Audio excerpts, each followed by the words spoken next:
Today, the times have changed, especially after 9/11. We find that the Muslims on the receiving end. There is virulent propaganda about Islam on the international media, whether it be the international newspapers, the international magazines, the radio broadcast stations, the television channels. There is virulent propaganda about Islam. They are bombarding people with misinformation about Islam. It's the duty of every Muslim that he tries to remove these misconceptions. There are various styles of doing dawah.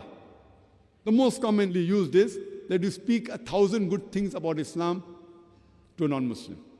Even if you speak 1,000 good points about Islam to a non-Muslim, and even if he agrees with those 1,000 points, yet at the back of his mind he'll think, you are the same Muslim who's a terrorist.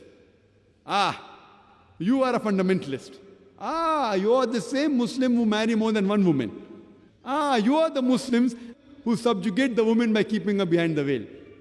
These few negative points at the back of the mind will prevent the non-Muslim from accepting the beauty of Islam. What I personally prefer, that whenever I meet a non-Muslim, I ask him upfront, what do you feel is wrong with Islam? With your limited knowledge, whether right or wrong, what do you feel is wrong with Islam? And I make him comfortable. You can ask any question on Islam, you can criticize Islam, you can attack Islam. I will try my level best to reply. And in the experience that I have of more than a decade in the field of dawah, I have come to know that there are about 20 common questions which the non-Muslims have regarding Islam. And when they ask you 3 or 4 questions, invariably it falls amongst these 20 common questions.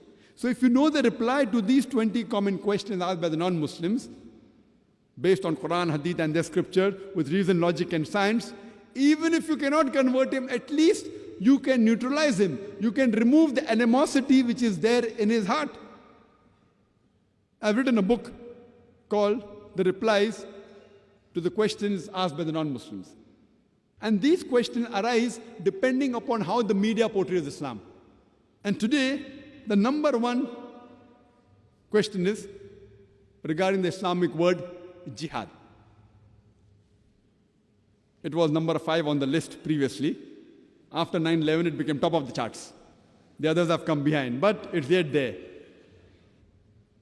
Time will not permit me to reply to all these. Inshallah, in tomorrow's talk, I will deal more with this topic about terrorists, about fundamentalists, about extremists, etc. in detail.